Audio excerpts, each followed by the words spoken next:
మీ ఎలాంటి వ్యాపార ప్రకటనలకైనా వెంటనే మా ఛానల్ సంప్రదించండి. ప్రస్తుతం మనతో పాటు ప్రముఖ ఆధ్యాత్మికవేత్త వేదిక్ ఆస్ట్రాలజర్ గోనుగంట్ల సురేష్ బాబు గారు ఉన్నారు. 2026లో వృశ్చిక రాశి వాళ్ళకి ఏ విధంగా ఉంటుందో గురువుగారిని అడిగి తెలుసుకుందాం. నమస్కారం గురుగారు. మణికంఠ గారు నమస్కారం అండి. 2026 ఓవరాల్గా జనవరి నుంచి డిసెంబర్ వరకు వృశ్చిక రాశి వారికి ఎలా ఉంటుంది? ఈ సంవత్సరం ప్రత్యేకంగా వీళ్ళకి అదృష్టాన్ని తీసుకొస్తుందా, దురదృష్టాన్ని తీసుకొస్తుందా? ఓవరాల్గా ఎటువంటి జాగ్రత్తలు తీసుకోవాలి వీళ్ళు? ఫస్ట్ మీరు అదృష్టమా దురదృష్టమా అని అడిగితే వీళ్ళకి అదృష్టం అని చెప్తా. ఎందుకంటే ఇది నేను 3వ సంవత్సరం రాశి ఫలాలు చెప్పటం, అందులోని మంత్లీ రాశి ఫలాలు కూడా చెప్పటం ఇది మూడో సంవత్సరం. అంతకుముందు నేను ఇండిపెండెంట్గా చేసుకునేవాడిని కాబట్టి రాశి ఫలాలు ఎక్కువగా చెప్పడం అనేది లేదు. అక్కడి నుంచి పబ్లిక్ ఇంటర్ఫియరెన్స్ ఎక్కువ అవటం, ఎక్కువ కన్సల్టేషన్ కాల్స్, టూ మచ్ మాట్లాడుతూ ఈ 12 రాశుల గురించి చాలా విశేషంగా చూస్తూ ఉంటాను. అందులో వృశ్చిక రాశి కనుక గమనించుకుంటే నేను ఫస్ట్ పబ్లిక్ ఎప్పుడైతే ఇలా సోషల్ మీడియాలో చెప్పడం స్టార్ట్ చేశానో ఆ టైంలో వీళ్ళకి అర్ధ అష్టమి శని నడుస్తుంది. చాలా కాల్స్ భార్యాభర్తల గురించి గొడవలు, ఇంట్లో గొడవలు ఇవన్నీ ఎక్కువ వస్తూ ఉండేది. నాకు ఎక్కువ కాల్స్ ఇక్కడ లాస్ట్ ఇయర్ ఏమైందంటే అంత సీరియస్ ప్రాబ్లం లేకుండా చాలా వరకు వీళ్ళకున్న ప్రాబ్లమ్స్ అన్నీ పోయినాయి. ఒకే ఒక ప్రాబ్లం ఏంటంటే గురువు అష్టమాలో ఉండి అష్టమ గురువుతో ఉండటంతో వీళ్ళకి మేనేజ్మెంట్ క్యాపబిలిటీస్ బాగా తగ్గిపోతాయి.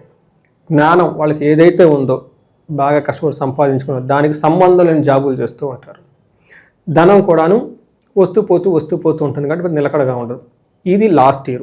అంతకుముందు ఇయర్ ఇంకా హారిబుల్గా ప్రాబ్లంగా ఉంది. అయితే ఈ ఇయర్ కంపేర్ చేసుకుంటే రిలేటివ్ గ్రాఫ్ చార్ట్ చూసుకుంటే వీళ్ళు ఇంకా 10 రెట్లు ముందుకెక్కి చక్కగా వెళ్ళే అవకాశం ఎక్కువగా ఉంటుంది. ఎందుకంటే జూన్ తర్వాత ఏదైతే గురువు ఇబ్బంది పెడుతున్నారో అష్టమ గురువు ఆయన నవమ గురువు అయ్యి లక్కుని తీసుకొస్తారు. పట్టింది బంగారం అవుతుంది అక్కడి నుంచి. ఎందుకంటే 3 ఇయర్స్ సీరియస్గా నేను ఫాలో అవుతున్నాను. అందులో నా శిష్యులు జ్యోతిషం నేర్చుకుంటున్న వాళ్ళు 2-3 ఉన్నారు. నన్ను ఇంటర్వ్యూ చేసే ఒక యాంకర్లో ఒక 2-3 ఉన్నారు వాళ్ళు వృశ్చిక రాశి వాళ్ళు. అందుకని వాళ్ళు మధ్యలో కెమెరాలు అడుగుతూ ఉంటారు, ఏమంటే మాకు ఎలా ఉంది ఏంటి అని చెప్పి. అందుకని కీన్గా అబ్జర్వేషన్ చేస్తూ ఉంటా, పర్సనల్గా కళ్ళ ముందు వాళ్ళ లైఫ్ చూస్తూ ఉంటాను. కాబట్టి నా దగ్గర జ్యోతిషం నేర్చుకునే వాళ్ళు కొంతమంది ఎన్ఆర్ఏలు అక్కడుండి నేర్చుకుంటూ ఉంటారు. ఆన్లైన్లో వీక్లీ మేము కలుస్తూ ఉంటారు, రీసెర్చ్ చేస్తూ ఉంటారు. ఇప్పుడు అంతా సీనియర్లు అయిపోయారు వాళ్ళు. వీళ్ళలో ఒక 2 ఉన్నారు ఈ వృశ్చిక రాశి వాళ్ళే. అందుకని వాళ్ళు ఒకళ్ళు శిష్యులుగా నన్ను పర్సనల్ లైఫ్లో ఎప్పుడు అడుగుతూ వాళ్ళు అప్డేట్స్ ఇస్తూ ఉంటారు. ఆ విధంగా ఈ రాశి గురించి చాలా డీప్గా నేను కూడా రీసెర్చ్ చేశాను. వాళ్ళు ఉన్నారు కాబట్టి ఎనీవే శిష్యులు వాళ్ళు రీసెర్చ్ చేసి వాళ్ళ ఫైండింగ్స్ మళ్ళీ నాకు ఇస్తూ ఉంటారు. కాబట్టి 24తో కంపేర్ చేస్తే 25 చాలా బెటరు. 25తో కంపేర్ చేస్తే 26 ఇంకా బెటర్గా ఉండబోతుంది. ఇది సమరీ మొత్తం ఓవరాల్గా ఇందులో చెప్పేసినట్లు. మనం 26th ఇయర్కి ఒక విశిష్టత ఉందండి. ఈ సంవత్సరంలో నాయకత్వ లక్షణాలు, రాజరిక లక్షణాలు ప్రతి ఒక్కళ్ళకి ఉంటాయని చెప్పేసి బై డిఫాల్ట్ అందులో రాస్తున్నారు. ఈ టైంలో ప్రతి ఒక్కరికి రిస్క్ టేకింగ్, సాహసం, మొండిగా దూసుకొని పోయే తత్వం, ఎక్స్పాండ్ అవుదాం, ఎదుగుదాం, గ్రోత్ ఉండాలన్న థాట్స్ ప్రతి ఒక్కరికి ఉంటుంది. దీంట్లో భాగంగా వీళ్ళు కొత్త ప్రాజెక్టులు తీసుకోవటం, కొత్త జాబులు చేయటం, కొత్త బిజినెస్లు స్టార్ట్ చేయటం, కొత్తగా ఏదైనా చేద్దామని తప్పనేలలో ఉండటము అంతా వీళ్ళకి కలుస్తుంటే అందరికీ ఈ 2025లో 26లో ప్రతి ఒక్కరికి ఉంటుంది. ఇలాంటి తపన, ఒక శక్తి, ఒక పాజిటివ్ ఎనర్జీ ఉన్న ఈ సంవత్సరంలో వృశ్చిక రాశి వాళ్ళు ఇంకో 10 రెట్లు దాన్ని ఆ యొక్క అనుకూలంగా ఉన్న ఇయర్ని ఎన్కాష్మెంట్ చేసుకునే రాశి వాళ్ళది.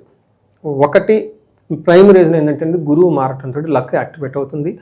నవములో గురువు ఉండటంతో భాగ్యం, మహాభాగ్య యోగం పట్టుకుంటుంది వీళ్ళకి. భాగ్యయోగం పట్టుకుంటే ఇంకేముందండి, పట్టుకున్నంత భాగ్యమే కదా.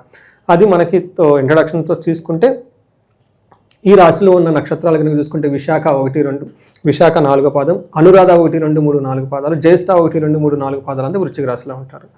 పేరు బలం ప్రకారం కనుక చూసుకుంటే తో, నా, నీ, నూ, నే, యా, ఈ అన్న లెటర్స్ అంతా మనకి వృశ్చిక రాశిలో ఉంటారు. నెక్స్ట్ ఇందులో గ్రహాల స్థితి, శని, రాహు, కేతువులు వాళ్ళు ఆల్రెడీ రెస్పెక్టివ్ లాస్ట్ ఇయర్ ఏ పొజిషన్లో అదే పొజిషన్లో ఉండి మీనరాశిలోను, సింహరాశిలోను, రాహు వచ్చేటప్పటికి కుంభరాశిలో ఉన్నారు. గురువు మాత్రం మారుతున్నారు, మీనరాశి నుంచి కర్కాటక రాశి మారుతున్నారు. ఇంకా మిథున రాశి చూసుకుంటే వీళ్ళకి 8th లార్డ్ అవుతుంది. 8thలో గురువు, అష్టమ గురువు మంచిది కాదు. గురువు ఇచ్చే క్వాలిటీస్ మేనేజ్మెంట్, అడ్మినిస్ట్రేషన్, ధనము, పిల్లల విషయంలో ఇబ్బందులు పడుతూ ఉంటారు. చాలా మందికి పిల్లల గురించి ట్రై చేస్తున్న వాళ్ళు కూడా అనుకూలమైన టైం కాదు ఈ టైంలో. బట్ జూన్ తర్వాత మారడంతో చాలా అనుకూలంగా మారిపోతూ ఉంటుంది. మనకి లఘు గోచారం, సూక్ష్మ గోచారం ప్రకారం కనుక చూసుకుంటే 5th హౌస్లో శని ఉంటే ఏమవుతుందంటే ధనసుఖ భ్రంశం, ధనానికి సంబంధించిన విషయంలోనూ కంఫర్టబుల్గా సంబంధించిన విషయంలో వీళ్ళ ఎక్స్పెక్టేషన్ తగిన విధంగా ఉండదు. ఉంటుంది, బట్ వీళ్ళకి ఎక్స్పెక్టేషన్స్ ఏవో తగిన విధంగా ఉండదు. 8వ ఇంట్లో గురువు ఉండటంతో management skills, administration skills, health విషయాలు కొంచెం ఇబ్బంది పెడుతూ ఉంటుంది. 5వ ఇంట్లో శని ఉంటే ఏమవుతుందంటే హీన స్త్రీ సంభోగం, సంతాప. 2వది కార్యహాని. 3వది జ్ఞాతి వ్యాజ్యం, కలహం. అంటే బంధువులతో గొడవలు పడుతూ ఉంటారు, అన్నదమ్ములతోటి. ఏదైనా పని చేస్తే ఆ పని చక్కగా జరగకుండా ముందుకెళ్ళే అవకాశం ఎక్కువగా ఉంటుంది. బట్ వీటన్నిటికంటే మోస్ట్ ముఖ్యం ఏంటంటే హీన స్త్రీ సంభోగం. అంటే ఇక్కడ ఏమవుతుందంటే వాళ్ళ యొక్క స్టాండర్డ్స్కి తగిన మనుషులతో కాకుండా లోవర్ క్యాడర్ పీపుల్తో వీళ్ళు సహవాసం చేసి, ఫ్రెండ్షిప్ చేసి బ్యాడ్ నేమ్ తెచ్చుకుంటారు. బ్యాడ్ కంపెనీ అని చెప్పుకోవచ్చు. సో ఇది మోస్ట్ ఇంపార్టెంట్. శని 5వ ఇంట్లో ఉండటంతో ఎవరైతే మనకి లవ్, రొమాన్స్ ఇట్లాంటి వాటికి సంబంధించిన వ్యవహారాలలో చాలా ఫాస్ట్గా ఉండేసి మళ్ళీ ఆ తర్వాత బాధపడే అవకాశాలు ఎక్కువగా ఉంటుంది. ఇది ఒక్కటి మాత్రం గమనించుకోవాలి. ఈ టైంలో కొంచెం గుర్ర పందాలాటం, మనకి క్యాషినో చేసుకోవటం ఇవి చేసే అవకాశం ఎక్కువగా ఉండి డబ్బులు పోగొట్టుకుంటారు.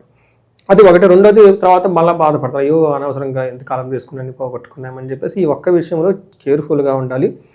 అది అగైన్ స్వయం కృతాపరాధం వీళ్ళ చేతిలోనే ఉంది. వాళ్ళు పోతే మనం ఏం చేస్తాం, గ్రహాలు అనేది అయితే ఏం లేదు.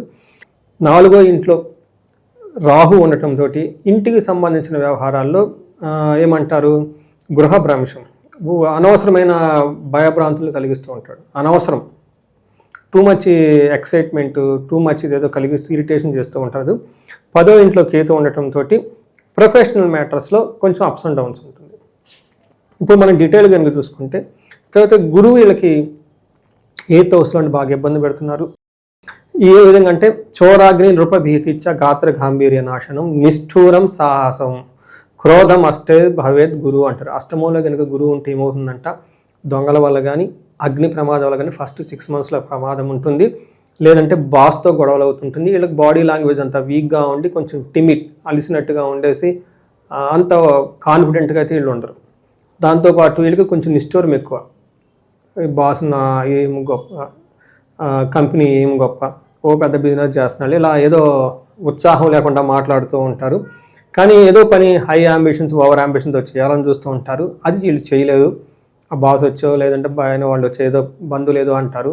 ఆ కోపంతో మళ్ళీ ఈయన తిరిగి ఈయనంతా ఈయన పోయేసి వీళ్ళంతా వీళ్ళే పోయేసి వాళ్ళ మీద నిష్ఠూరంగా మాట్లాడేస్తూ ఉంటారు. ఇదంతా జరుగుతుంది. బట్ ఇవన్నీ చాలా చిన్న చిన్న వ్యవహారాలు, నేను పెద్ద పెద్ద ప్రాబ్లమ్స్ అనుకోను.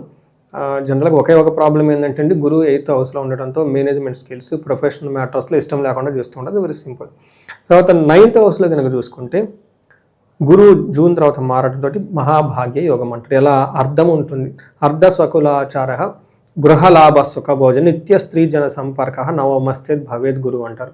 ఏ విధంగా అంటే ధన విషయంలో బాగుంటుంది, కుల ఆచారాలను చక్కగా పాటిస్తూ ఉంటారు, పెద్దల మాట వింటూ ఉంటారు, గృహంలో శుభకార్యాలు జరుగుతూ ఉంటుంది, మంచి మంచి భోజనం చేస్తారు, స్త్రీలతో చక్కగా కలివిడిగా ఉంటారు. అంతకుముందు ప్రాబ్లమ్స్ ఉంటే పోయి, ఇన్ కేస్ లేడీస్ అయితే వాళ్ళకున్న ఇంట్లో ఫ్యామిలీ మెంబర్స్ బయట వాళ్ళతో చక్కగా అన్యోన్యంగా కలిసి ఉంటారు, హ్యాపీగా ఉంటుంది.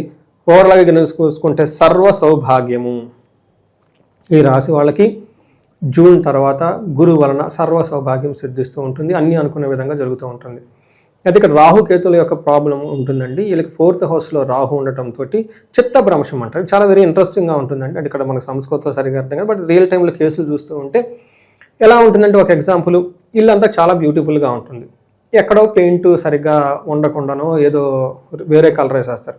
వీళ్ళ మైండ్స్ అంతా ఆ పెయింట్ గురించి ఆలోచిస్తూ కూర్చుంటారు. అయ్యో ఇక్కడ పెయింట్ పని, ఇంత పెద్ద ఇల్లు బాగుంది కదా, వాళ్ళు అదే కనిపించి దాని గురించి మాట్లాడుతూ ఉంటారు. అలా ఇంటికి సంబంధించిన వ్యవహారాలు అంతా బాగుంటుంది, ఎక్కడో చిన్న లోపం పెట్టుకొని దాని గురించి తెగ బాధపడుతూ ఉంటారు.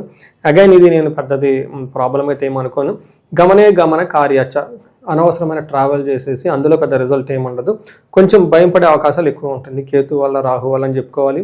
కేతు వీళ్ళకి 10th హౌస్లో ఉండి ప్రొఫెషనల్ మ్యాటర్స్లో అనవసరంగా భయానికి గురయ్యే అవకాశాలు ఎక్కువ ఉంటాయి. బట్ ఓవరాల్గా రాహు కేతులకి అనవసరమైన భయ ఆందోళన కలిగిస్తూ ఉంటారు. శని మైండ్ డైవర్ట్ చేసే అవకాశం ఎక్కువగా ఉంటుంది. ఫస్ట్ 6 monthsలో గురు కొంచెం ఇబ్బందులు పెడుతూ మేనేజ్మెంట్ స్కిల్స్ అన్ని తక్కువగా ఉంటుంది, తర్వాత భాగ్యాన్ని అందిస్తూ ఉంటారు. ఇది మనం చూసుకుంటే ఓవరాల్గా వృశ్చిక రాశి వాళ్ళకి లాస్ట్ 2 yearsతో కంపేర్ చేస్తే బెటర్గా ఉండేరని మనం చెప్పొచ్చు. సో సంవత్సరం అంతా ఇలాంటి ఫలితాలే కొనసాగాలంటే తప్పకుండా కొన్ని పరిహారాలు చేసుకోవాలి. మరి ఎటువంటి పరిహారాలు బాగుంటాయి అంటారు గురుగారు? వీళ్ళకి ఫస్ట్ 6 months గురువు అనుకూలంగా లేరు కాబట్టి గురువుకి సంబంధించిన శాంతి పూజలు చేయించుకోవడం, గురు పాదక స్తోత్రము, తర్వాత గురువారం శనగలను దానం చేయటం, మనకి గుంటూరు దగ్గర కోటప్పకొండ అని ఉంటుంది. అక్కడ చక్కగా గురువారం రోజున దర్శనం చేసుకొని గురువుకి శాంతి పూజలు చేస్తూ ఉంటారు. అక్కడ సామూహికంగా చేస్తూ ఉంటారు దేవస్థానంలో ఆ పూజలు చేయించుకోవటం. వీటితో పాటు కుదిరితే ఈ రాశి వాళ్ళు ఒక్కసారి కుంభకోణం నవగ్రహ క్షేత్రాల నుండి అవి 1 డే అవుతుంది మోస్ట్లీ, లేదా 2 డే అవుతుంది, అవి దర్శనం చేసుకొచ్చుకుంటే ఇలాంటి దోషాలన్నీ కానీ పోతూ ఉంటాయి. ఇవి కాకుండా వీళ్ళకి జాబులో బాగా ఉన్నతంగా ఎదగాలి, మల్టీ సోర్సెస్ ఆఫ్ ఇన్కమ్ కావాలనుకుంటే అప్పుడు స్వర్ణలక్ష్మి విశేష హోమం చేయించుకోవటం, భార్యాభర్తల మధ్య అన్యోన్య దాంపత్య పాశుపత అభిషేకం, లేదంటే విశ్వావసు గంధర్వరాజ హోమం అని ఉంటుంది, అవి చేయించుకోవటం. ఇంకెవరికన్నా మాకు అంత అనుకూలంగా లేదంటే ఇంకా ప్రాబ్లమ్స్లో ఉన్నాం అనుకుంటే జాతకం చూపించుకొని వాళ్ళకు నడుస్తున్న దశాభుక్తులు ఏంటో తెలుసుకొని వాళ్ళకి సంబంధించిన ఇంకా ఏమైనా దోషాలు ఉన్నాయో తెలుసుకొని ఆ బ్లాకేజెస్ ఏమైనా ఉంటే అవి తీసేసుకొని చక్కగా ఈ రాశి వాళ్ళు 10 రెట్లు ఎదిగే అవకాశం ఈ 2026లో చాలా అద్భుతంగా ఉందని మనం చెప్పుకోవచ్చు.